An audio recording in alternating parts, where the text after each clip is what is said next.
I'll start by saying that most people think I speak with an Italian accent.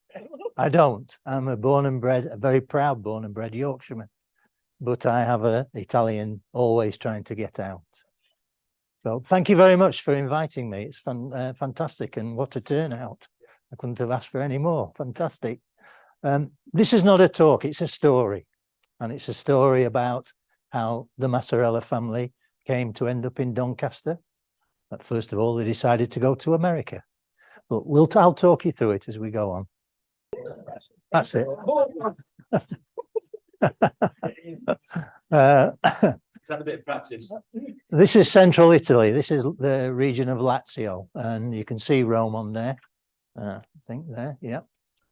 The Massarellas originate here in Frosinone, and the village that we came from was Settifrati, which is roughly about there. When the family left Italy, this was a very, very rural area. And the family worked here as what they called contadini, which was farm labourers in effect. They worked for a feudal landlord.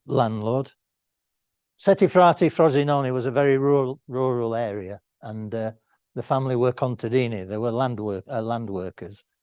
They weren't skillful by any stretch of the imagination, but they could do anything with the hands. And that's what they did. They worked with their hands. It was a very, very poor part of Italy in the 1800s. And a lot of people left to find work either in northern Italy, which is still the case today. A lot of people from sort of south of Puglia in that area, they all go north. And for that reason, you can now buy houses in some of these villages for €1. Because they've got the villages are decimated, they're deserted.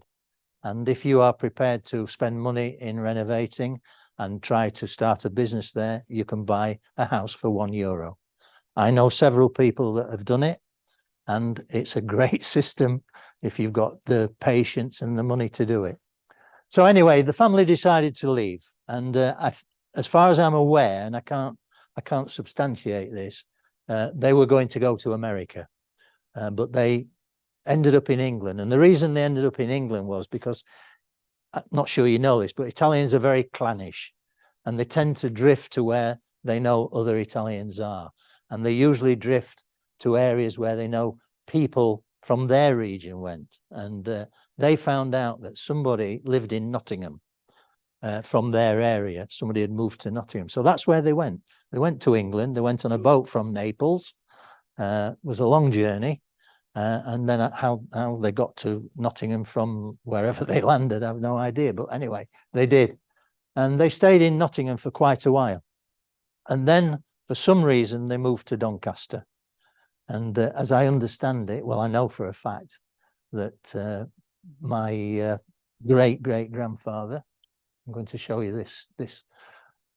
So this was my great-great-great-grandfather. This was my great-great-great-grandfather.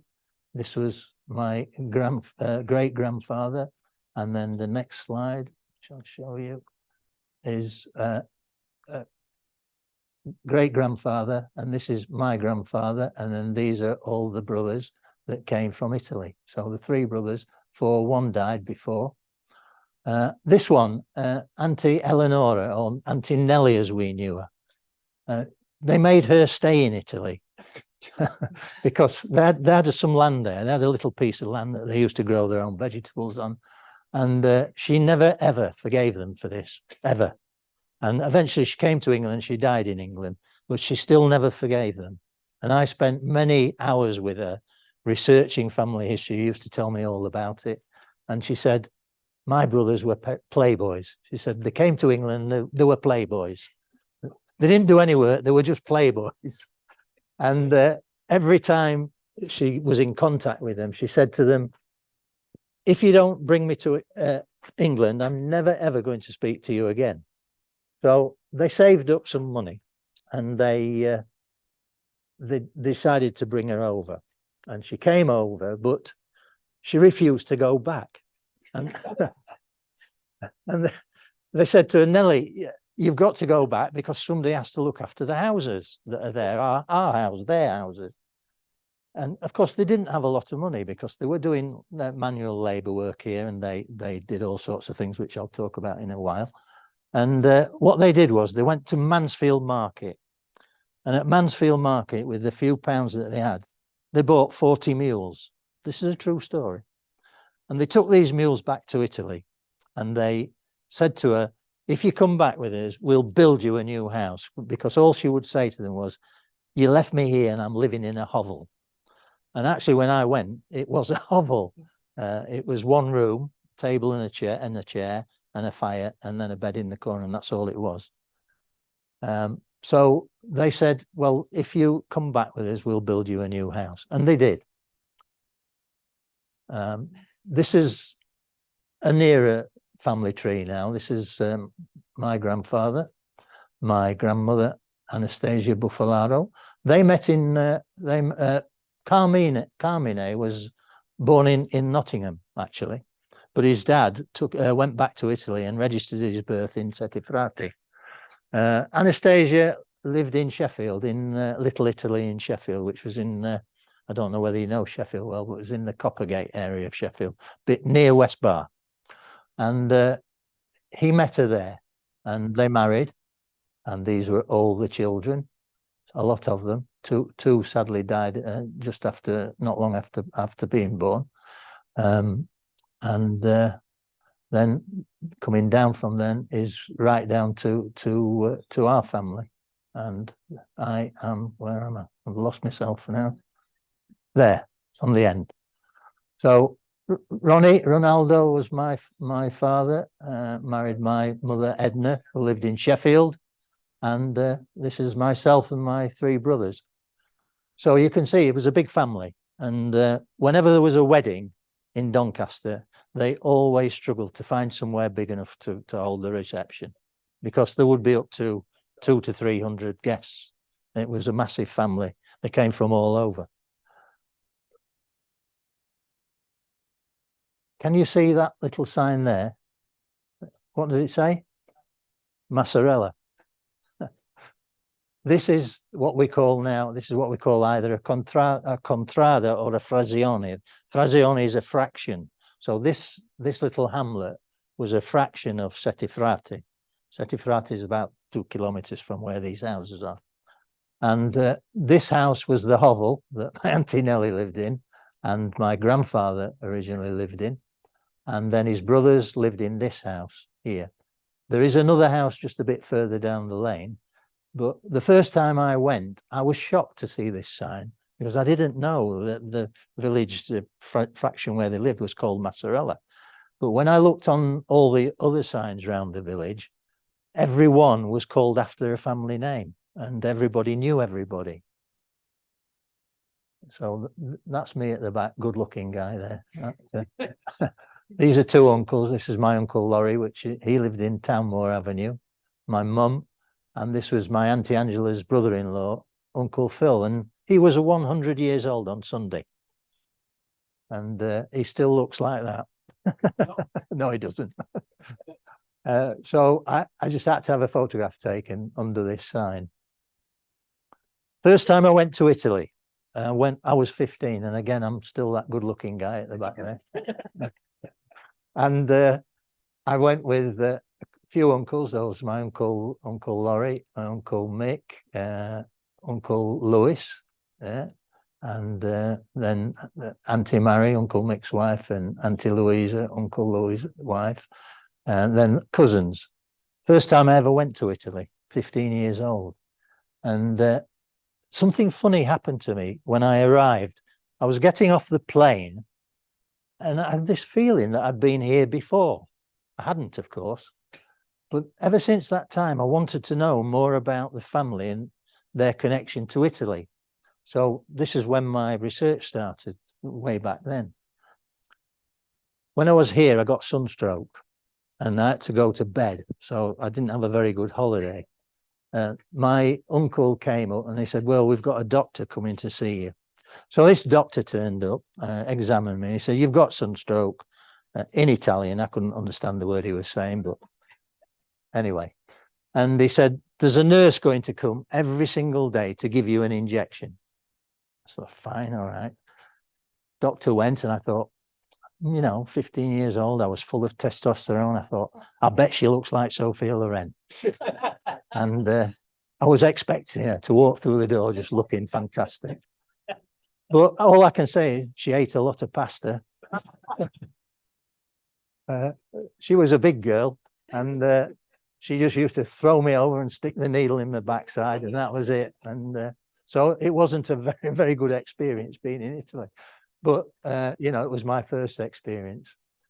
The last time I went to Sette Frati, I'd broken a shoulder blade, and I couldn't drive, and I got somebody to drive me down.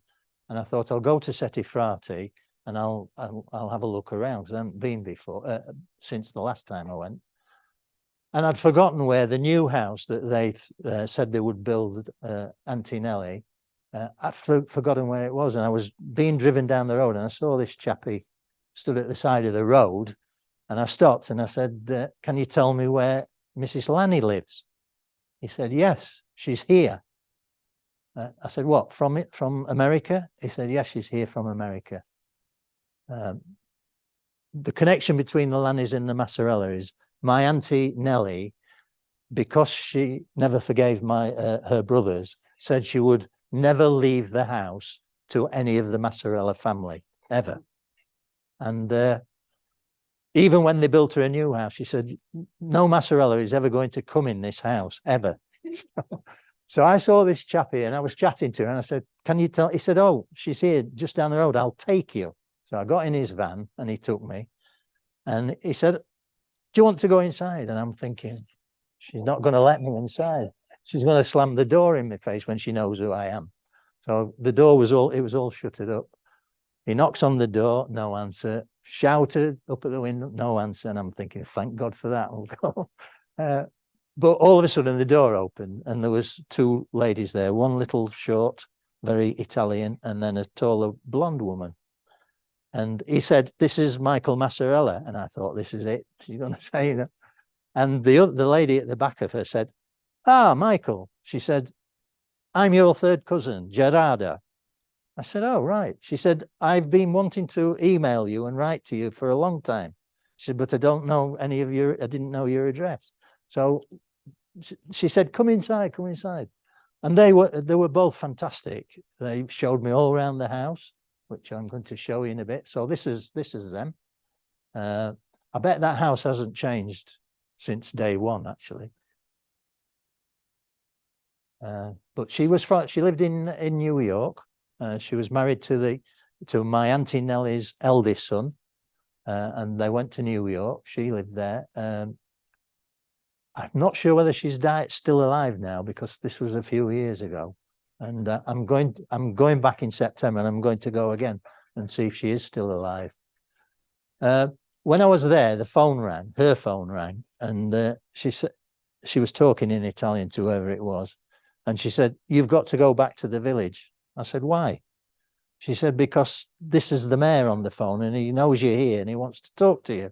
So this is the mayor. So I went back, and he insisted, he wanted photographs in front of the Sette Frati banner, and he was saying to me, wanted to know all about me and why I was there. And I said, well, I always wanted to buy a house in Sette Frati. I said, but I can't afford it. It's too expensive. The reason it's expensive, it's only 60 kilometers from Rome, and it's full of holiday homes now, Roman holiday homes. This has gone back to the original house where Auntie Nellie lived. It's not like this now, because the two houses were sold, and somebody bought them for a hotel, and it's a luxury hotel. You'll see photographs of it, and this is one of the cottage. This is the cottage that they did up, the hovel that they did up, and it's now a guest house for the hotel. This was still in the shed, and I think that that old cart there would have been great granddad's, because that Italians just leave everything. They don't take anything with them when they leave. They leave it. This is the big house where the brothers lived, and that is now a luxury spa hotel. Right, this is the house that the brothers built, and you can see it's quite palatial. It's a bit of a Palladian style villa, and I always wondered how they managed to build it. And they said they built it. My uncle Laurie told me this. He said they built it when they went back and sold the mules. With the money they built this house, and they built it themselves because they were good with their hands. And it's a beautiful place. It's beautiful, and I only wish I could have bought it. I really do. Not just because it's a beautiful house, but because it's where we're from. You know, it's there. It's got its own olive grove. And now this is the original houses, which you can see had been done up and are now a hotel. And this, actually, I was looking recently, and this hotel is now for sale for €3 million. So they slipped up there selling that house. That's another view of it. This, I don't know who these are. They're Massarellas, but I don't know. I haven't been able to trace any of these. And they're obviously, I think they're cousins of our branch of the family. But I'm still looking. I'm still trying to find out who they are, and I will do. This Mario Malizia was the man who you saw me with in the photograph. He makes his own wine. When I saw this bottle, I said to him, I didn't know his surname was Malizia. I said, are you married? Are you a Malizia? He said, yes. I said, my great grandmother was a Malizia. He said, yes, I know. He said, it's a relative of mine. So that they all live together and they all keep a tight thing. When I was sort of expanding the research, I was finding all sorts of things. And the interesting thing about this is, if you look here, the bachelor and a spinster, and he was a street musician. And he lived in Copper Street, Sheffield, as she did. And these are I think these are the father's name, yeah. And this is what they do. He was a general labourer and he was a coal miner. The interesting thing about this is their professions, because it went from street musicians to selling hot chestnuts in the winter, and have a barrel organ. And they built these carts on their, themselves. They were very, very talented with their hands. And this is a marriage certificate. No, so this is my grandfather, Carmine, and you see they spelt his name wrong, Carmino. It's not Carmino, it's Carmine. And even on his grave in Doncaster, it's spelled the wrong name. And Anastasia, she was 20 years old. He was 20 years old. He was a bachelor. She was a spinster. By this time, he was an ice cream vendor. And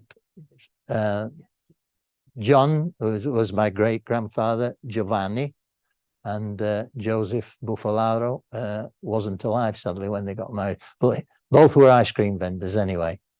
So this was when this was the first sort of time when I thought, well, they were selling ice cream in these days. That's as far as I went back with the ice cream. And this is a birth of, this is Carmine's birth certificate. So there's Palma Malizia, as I said, my great grandmother.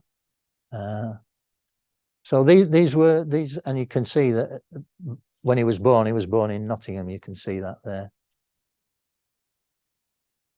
When they came to Doncaster, my great grandfather got a job at Wheatley Hall. Do any of you remember this place or know where it was? Yeah, it was on Wheatley Hall Road, but it was very near River Don. It was sort of behind all the industrial area of Wheatley Hall Road, and he got a job as a farm manager on the estate, and it was the Cook estate. You probably know Cook Street in Bentley and that area. That's the family. And when the Earl died, he left in his will the tenancy to Belmont House in Bentley to my great grandfather, and that's where he kept cows. And with that milk was the first time he ever made ice cream, because he had a surplus of milk. I'm really sad that this building's no longer there, because it was an absolute magnificent place. So this is grandfather Carmine and my grandmother Anastasia. He's a good-looking man. I think that's where I get mine from, actually. These are different members of the family, and I have a feeling I can't put names to these, but I have a feeling they're from the Leicester branch. I've been unable to find out because sadly the elder generation has now departed. I know this one is Uncle Joe from Leicester, and that's what makes me think that these are members of his family, and they made ice cream in Leicester. Right, this is my grandma, and this was obviously after my grandfather died. This is my father Ronnie. He was 9 years old. My auntie Angela, my auntie Lucy. Sorry, that's my auntie Angela. That's auntie Irene. My auntie Lucy. Uncle Leonard, Uncle Anthony, Uncle Laurie. That's Uncle Leonard. That's Uncle Richie, and that's Uncle Alf, his wife Julie, Uncle Mick, and that's it. And this was the first family photograph I ever saw, and this was one of the family's wedding back in Settifrati. And again, sadly, I've been unable to find out who this is. It could be a distant Massarella, but my research didn't throw up any names of my immediate family. This is another family of grandma with the kids. They loved having the photographs taken. There's thousands of family photographs, and I'm sure other members of the family have also got many. You can see Blackpool Tower in the distance there. Blackpool was very, very popular with the family. The brothers used to go on holiday and used to take the girlfriends and the sisters. Even when I was a kid, we all used to go to Blackpool, and the whole family took a boarding house for the summer season. The boarding house was owned by an Italian lady called Mrs. Rondoni. I remember her so well, and I was only a tot. And they booked it for the whole of the summer. And 1 week, one family went, and then they went home, and another family went. And that's how they spent their holidays. And these boys, they loved Blackpool. They were always there. This is Uncle Mick, Uncle Laurie, and this is not a family member. I haven't been able to find out who this chappie is. He'll be a friend, I'm sure. Right, this is my Uncle Alf's wedding, Auntie Julie, and I think this wedding, if I remember, I wasn't at this wedding, obviously, but story tells me that this was at the Earl of Doncaster, which was actually the biggest place we could find to run a family wedding. And all the brothers are at the back there, and there'll be cousins among that lot as well. This is taking me back particularly because this is obviously a horse and cart. This is my Uncle Laurie when he was a young fella, and he used to sell ice cream on a horse, and you can see it's C. Massarella and Sons, Carmine Massarella and Sons.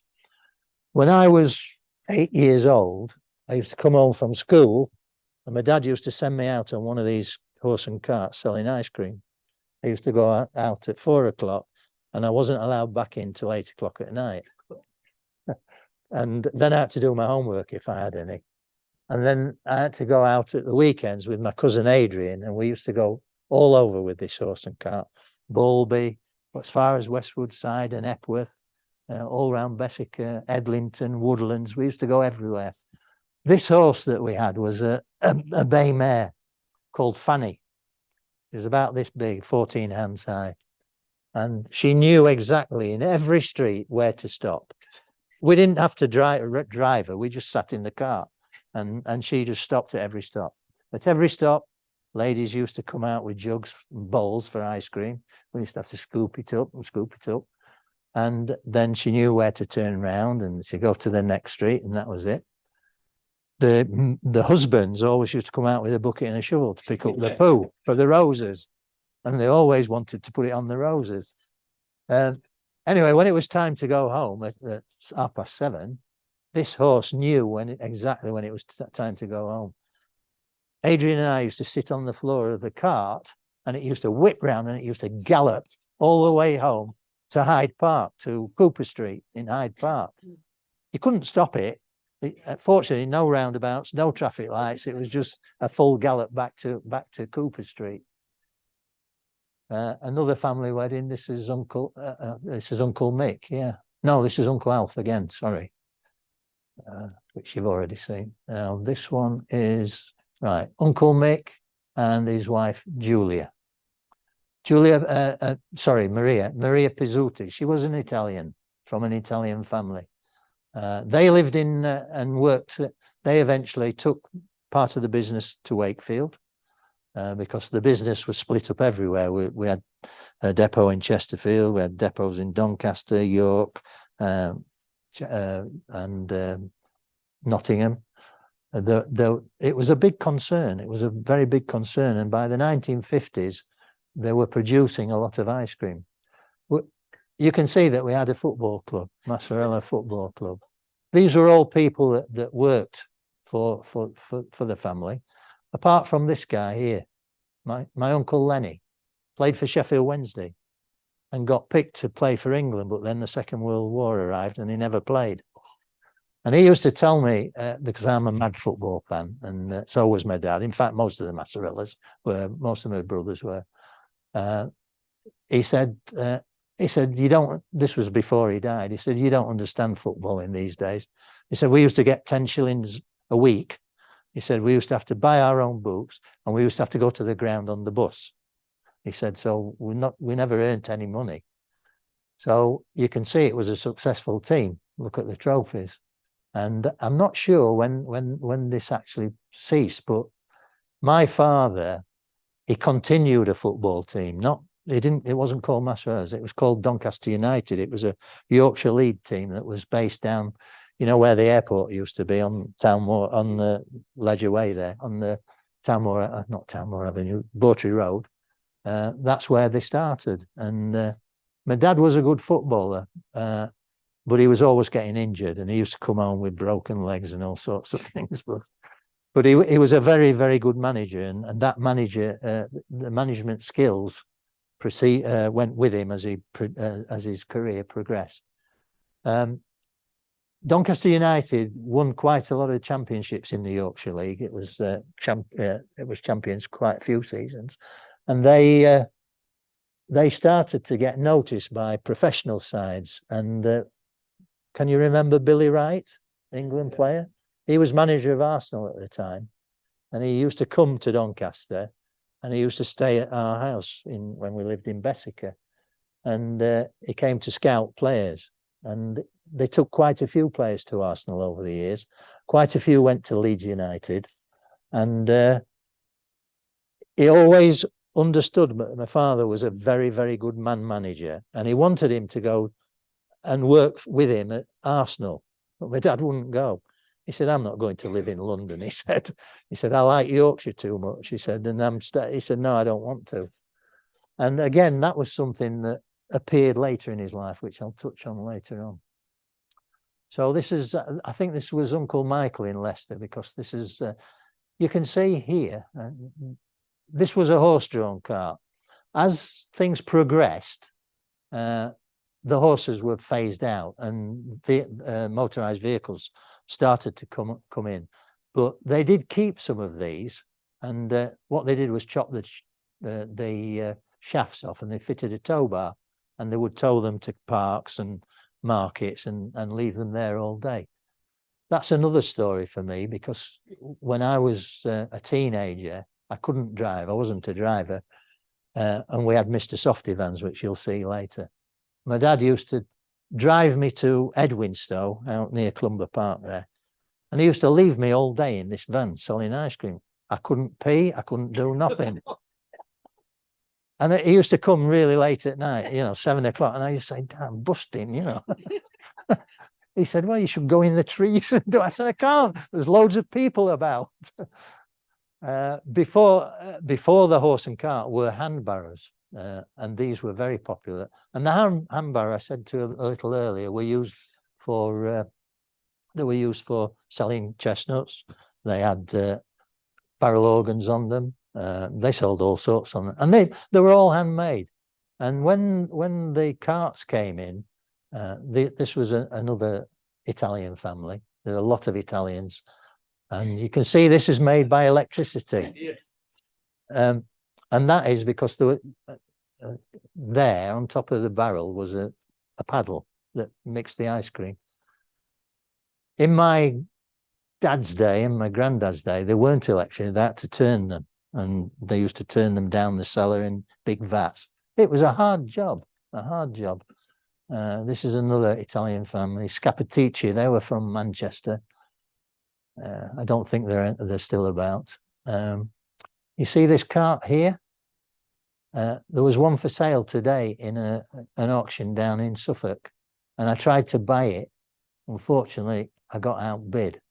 It went for, I went up to £1,200 for it, and it went for 1,500. But there's nothing. There not many of them about now. This is a similar one that was for sale today. So you can see all different Italian names. Now this is Louis. Do you know Grinelli's from Sheffield? Anybody? Popular name, very famous name in Sheffield. You do, Penelope, don't you? Yeah.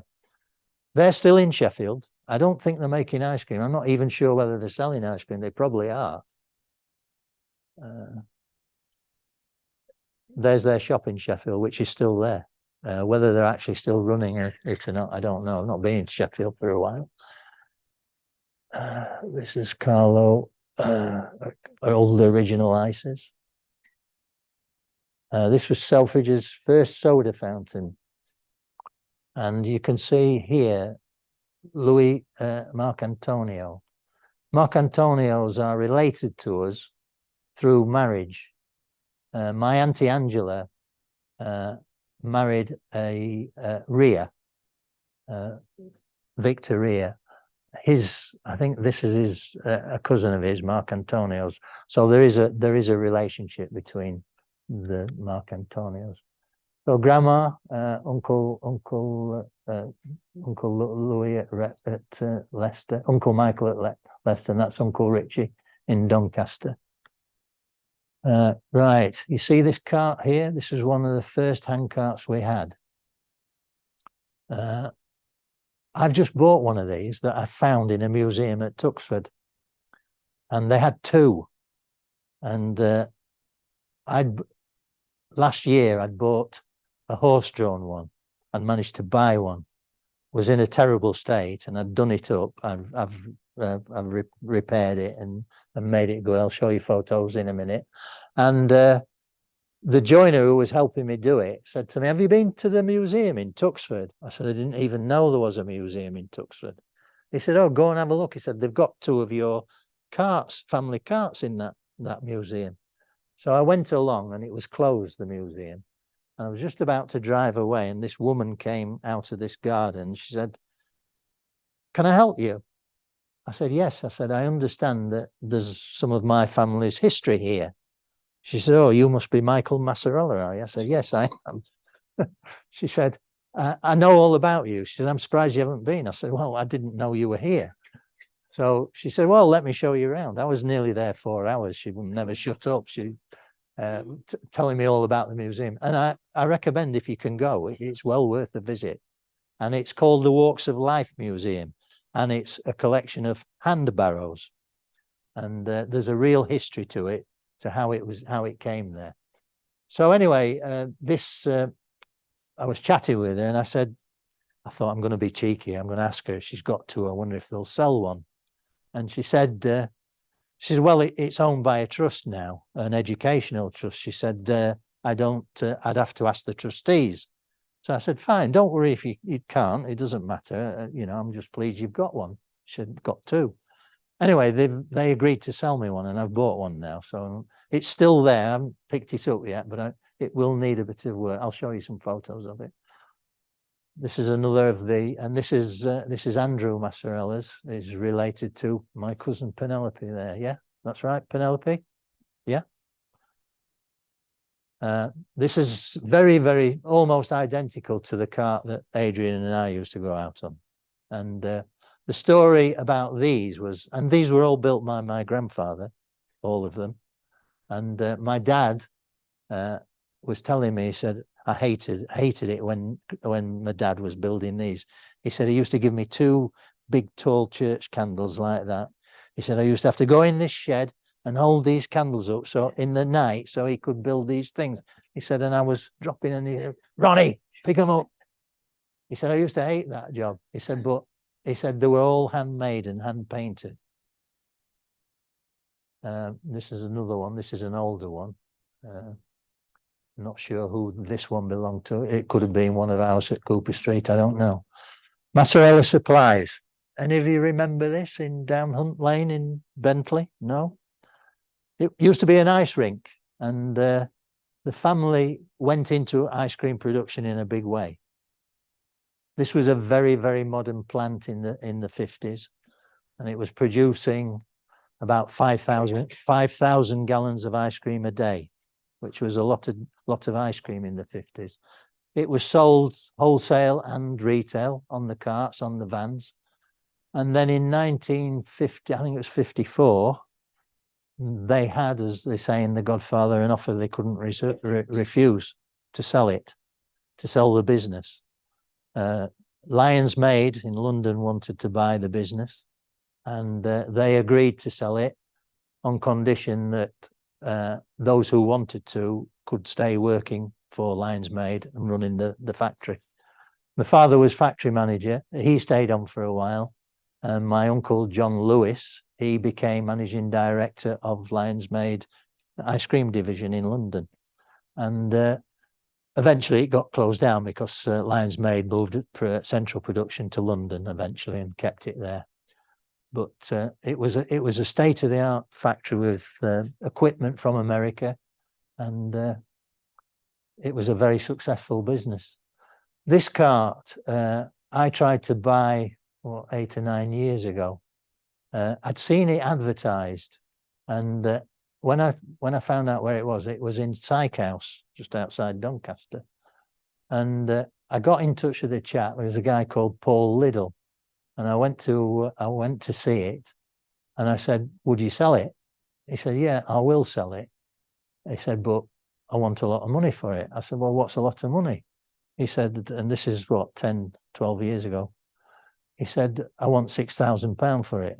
I said, "Well, I haven't got 600." So I said, "I can't buy it." And he still got it, actually. I went to see it not too long ago. I want to see if he still had it. And he has still got it. And I said, "Your name's Paul Liddell." I said, "You're not related to Doris Liddell, are you?" He said, "Yeah, it's my mum." Well, Doris Liddell used to work for us. And I knew Doris very well. I used to go out selling ice cream with her. And she was a lovely woman. This is what I bought last year. It's a mess, isn't it? It only had one shaft. It had no floor. It didn't have a roof. And anyway, I bought it. I thought, I can't miss this opportunity. And I gave £800 for it. And by the time I'd paid commission on the sale, it cost me nearly £950. Then I had to pay £200 to go and fetch it and bring it back. So it was an expensive cart. In fact, when the lorry went to pick it up, the driver rang me. He said, "Are you sure you want this thing? Bring it back." I said, "Yeah, of course I do." I said, "I've paid for it." He said, "Well, I'm not even sure it'll come back," he said. Anyway, when he got back, I thought, "Oh, it's not as bad as I thought it was." And so I thought, right, I'm going to do this up. And I'm not a joiner. I'm pretty handy with my hands. I can do things, but not to that standard. And I thought, well, what's good about it? I thought, well, the good thing is the columns, the turn columns are great. I don't have to do anything other to those. Obviously, there was no roof on it. There was no floor in it, and it needed a new shaft and what have you. So I thought, right, I'll have a go at doing it up. And I got this joiner from Tuxford to help me do the joinery work because I couldn't do that. No, it's not working now. What's wrong?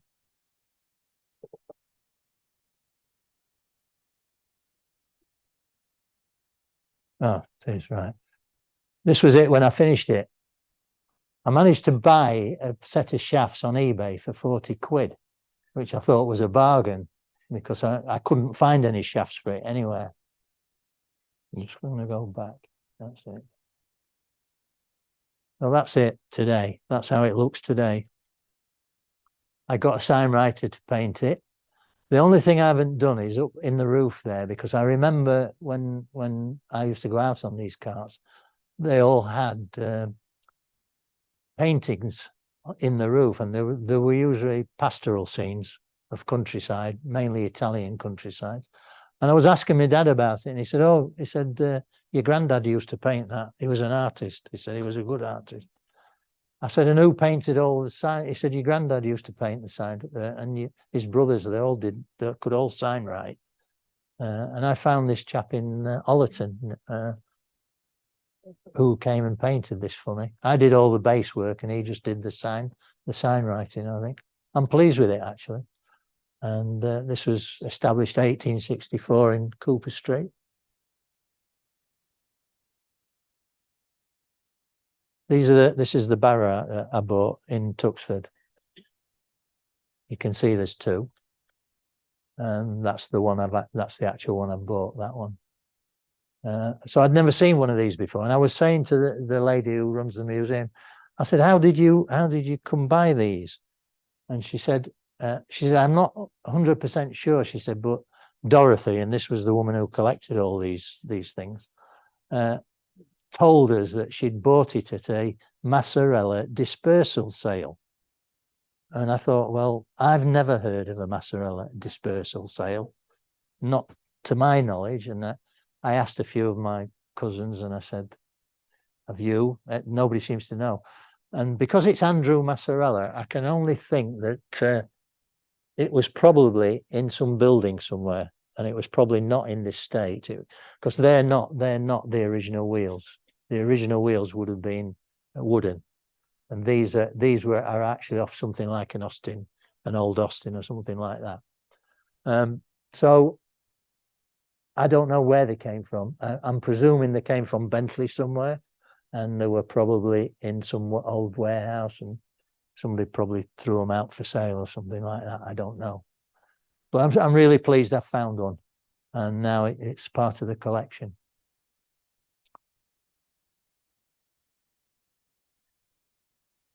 This is similar to the one that I tried to buy today. Again, it's got the windows around it, which I'd never seen any like that. They were all open carts when I was on them. And you can see this is an old horse-drawn cart that's been turned into a trailer. It's got a big tow bar on it. It's got car tires on it, car wheels. And this is in, I think this is in Doncaster Market somewhere, or used to be, I don't know. I never saw this, I've never seen it. Although it can't be, because it's near Costa, and Costa not being there. I'm not sure where that is.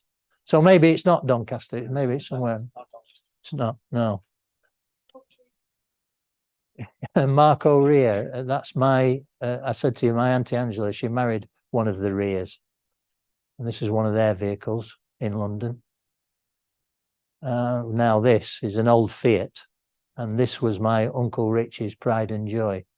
He absolutely adored this vehicle. Nobody was allowed to drive it, only him. And I dread to think what it was worth, what it's be worth today. And I have no idea what happened to it, sadly. But it was a beautiful, I never saw it, obviously. This was another vehicle, not the one. And this was outside Christchurch, I think, looking at that. It's Marketplace. So this was sort of the next step. This is a very early van. Again, I never saw this van. I was way after this time, I think. This is an interesting vehicle. This was a refrigerated vehicle. You probably can't read that. That says Jake's Brothers were opposite Belmont House, and they used to do all our bodywork for the ice cream vans. My dad used to take me in this van delivering ice cream out to Lincolnshire. So I remember this van really well. And this is Uncle Rich's car again. These were the products that we made at the factory. This is not a very good photo. I only got this photo this week off somebody. These are the girls that used to work in the factory. And then we moved on to really modern ice cream vans, Mr. Softy. And Mr. Softy came from America. The franchise came from America. Lions made decided to bring it over, and we had it in several depots throughout the north of England. At one stage, we were running about 120 of these vehicles throughout the north of England. And then we also at Cook, this is Cook Street in Bentley, Belmont House. This was where we had the hard ice cream vans, the Lions Made vans, as you can see. Sorry, yes, I will. I keep forgetting I have to shout, don't I? This was the sad demise of the Mr. Softy vans. And I think it's such a shame that we never kept one, because there was one sold about 4 years ago for about £15,000. But they were left to rot, which was very sad. Now, any of you know this horse? Mr. Softy was owned by my cousin Penelope's father, my Uncle John. This horse was used to not only show jump, which it was fantastic show jumper, but we used it to market the Mr. Softy ice cream. Now this is cousin Penelope's mum and dad. Where's my pointer there? Auntie Betty, Uncle John, my dad, my mum, my brother Mark, my brother Stephen, and me, and the horse. And this was down at Armon Grange in Arksey. Yep. And these are my cousins. This was down at Cooper Street. I was a bit too young to be on this photo, but we've all grown up together, and we're still very good friends together, and we still see each other, and we still socialise together. This was a few years ago. My dad there was 90, and this was a reunion that we had. We haven't had a reunion. This was the first one we've ever had, and you can see, and not all the family is here. This was, but a lot came, and we had an old ice cream van at the back there. Oh, let me go back.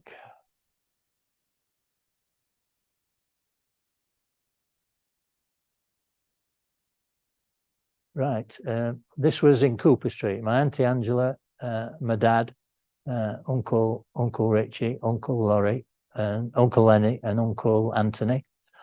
Now, this is an interesting photograph. This is two of the brothers back in Settifrati building the house for Auntie Nellie. That's Uncle, is that Uncle Louis Penelope or Uncle Andrew? Can you recall? Is that Uncle Louis or Uncle Andrew? I think it's Louis and Andrew anyway, my great uncles. And this was when they were building the house. This photograph was taken, apparently.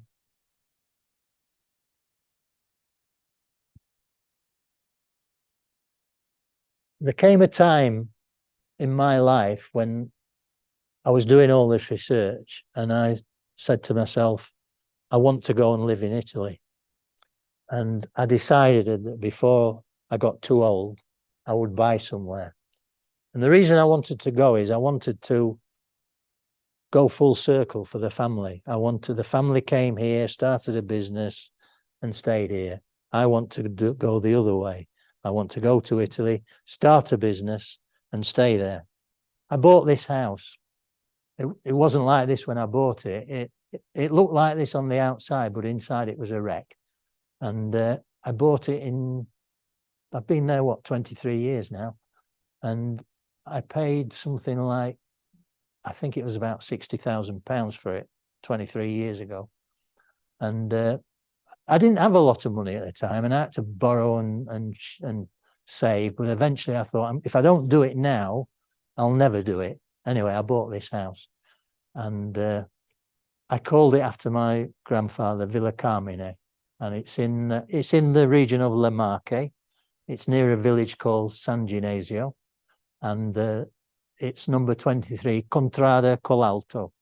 Contrada was another name for Frazione, so it was a few houses, and it was called Colalto. The business I had at this house was, I had two or three businesses running from it over the years. First of all, I started renting it out for holidays, and I used to have it rented out most of the summer. And then when I bought it, there was a big olive grove at the back of it with about 250 trees in it. And Dario, the old man I bought it off, he was a typically Italian, flat out, just walk about like this, and couldn't speak any English. I couldn't speak a lot of Italian at the time. And he said to me, do you want to buy the olive grove? And I said, Dario, I don't really need to buy it, do I? I said, because I can look at it every day and I can walk in it every day. Why do I need to own it? And he said, well, because then you can pick the olives. I said, but you've not picked olives for 50 years. I said, look at the trees, they need pruning. He said, yes, but he said, if you do it, you'll be okay. I said, no. I said, look, how much do you want for it? And we were in lira at this time. He said, I want 11 million lira for it. I said, 11 million lira? I said, no. I said, I'm not going to buy it. I said, oh, well, I said, no, I can walk in it. I can sit in it. I can have a picnic in it. I can drink a glass of wine in it. I can do anything. He said, well, how much will you give me then? I said, well, I don't really want to give you anything. I said, but if you want me to make you an offer, I'll make you an offer. I said, I'll give you 3 million. He said, 3 million? And he took his cap off and he went, I thought you were an Englishman. He says, you're mafia, he said. And then he shook my hand and I bought it. So, and this was 2019, was the first time I got a crop off it. It took me quite a few years to get it back to normal. And I used my neighbour Fabrizio and his uncle Luigi, and then this was Kapka, who looked after the house for me when I wasn't there. She dealt with all the rentals, and we had really good crops. 2019 was the last crop we had, because then we had COVID. So I haven't made olive oil since 2019, and I won't make any this year either. Then the next business I had, I thought I was getting a bit fed up of renting it out, because it was quite labor intensive getting people there, because I had to go and pick them up from the airport, blah, blah, blah, unless they had a car. And I decided I thought, well, why don't I do some retreats, some kind of courses? So I was in Dublin working one day, and I was coming back, getting on at the airport to get on the plane to go back to Leeds. And I saw this girl walking towards me, and I thought, I know you. And she came up to me and she said, it's Michael, isn't it? I said, yeah. She said, you don't remember me, do you? I said, no, I don't actually. She said, I'm Grania. She said, I used to work for you in Dublin many years ago. I said, oh, right. I said, I do remember you now. I said, where have you been? She said, I've been to Italy. I said, what have you been doing in Italy? She said, oh, I've been on a yoga course in Italy. She says, I want to teach yoga, and I've been on a course to learn about it. She said, I'd love to have a place in Italy to work. And my brain started going. I said, I might just have the thing for you, Grania. I said, do you want to go to Italy with me sometime? She said, yes, I will. I said, right, I've got a proposition to make. So I took her to Villa Carmine, and I said, what do you think to this? She said, it's fantastic. Why? Why are you asking me? I said, why don't you and I, run some retreats here? You can do yoga, Pilates. I cook very well. I can do cookery courses. I know artists. We can do art courses. I said, there's anything, we can do all sorts of things. So I said, go away back to Dublin and think about it. And she did, and she agreed to do it. And this is her here. And this was the first retreat we did, and it was an art course. The art teacher was Anya, she's there, you can't just see her. And then we had about 12 people came to learn to paint. And the course was a painting lesson in the morning, one in the afternoon. I did all the cooking for lunch and dinner, and some nights we used to go out for pizza. And we had 12 people on this course. The house slept 14, actually. It's a big house. And that little building there was where, before I bought it, when Dario owned it, it was a winery. There was big wine vats in there where he used to make what's called vino cotto. The translation is cooked wine. And what they do is, when they press the grapes for wine, everything that's left, they put in a big vat and they boil it up. and the liquid that comes off it is like it's a bit like a really strong sherry, not port, but more sherry. It's called Vino Cotti, and it's very famous in La Marche. And anyway, I'd been there a few years, and I thought, this is a waste, this building, it's not doing anything. So I converted it into a 2-bedroom cottage. And when we were having courses on there, I used to stay there. And Granny used to live in the house with the guests. So we did that. In the first one we did was 2016. This is the food I used to cook for them.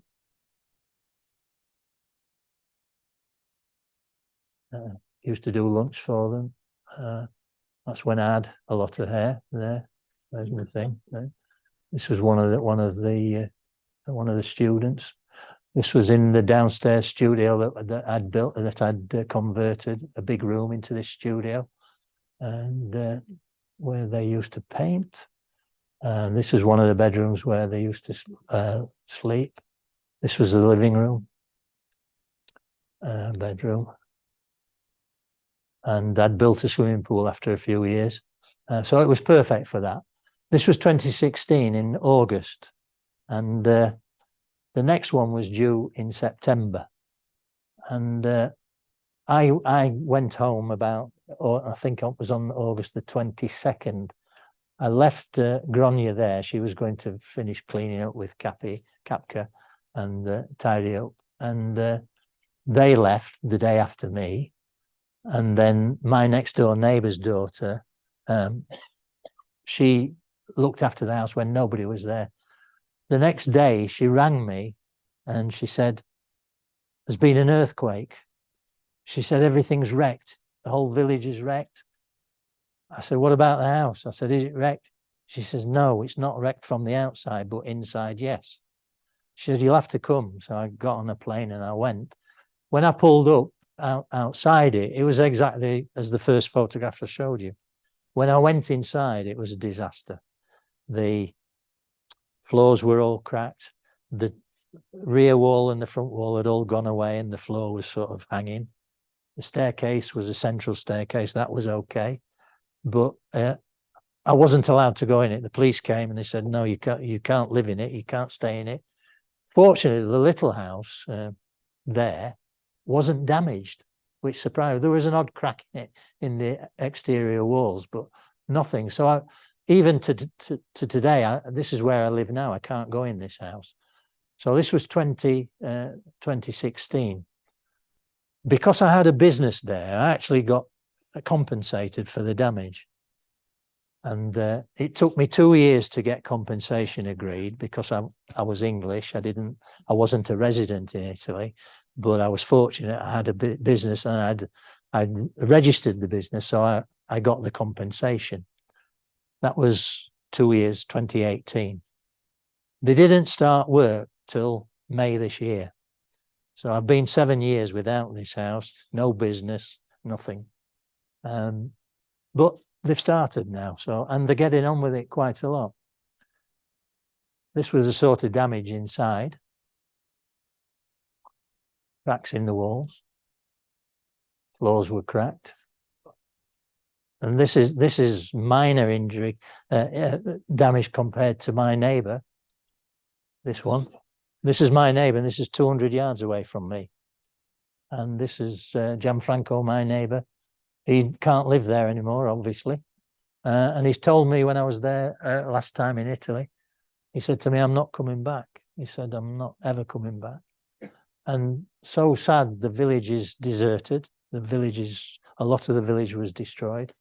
They have started to rebuild it, but typical Italian bureaucracy, they're building the churches first, and people are living in caravans, they're living in temporary homes.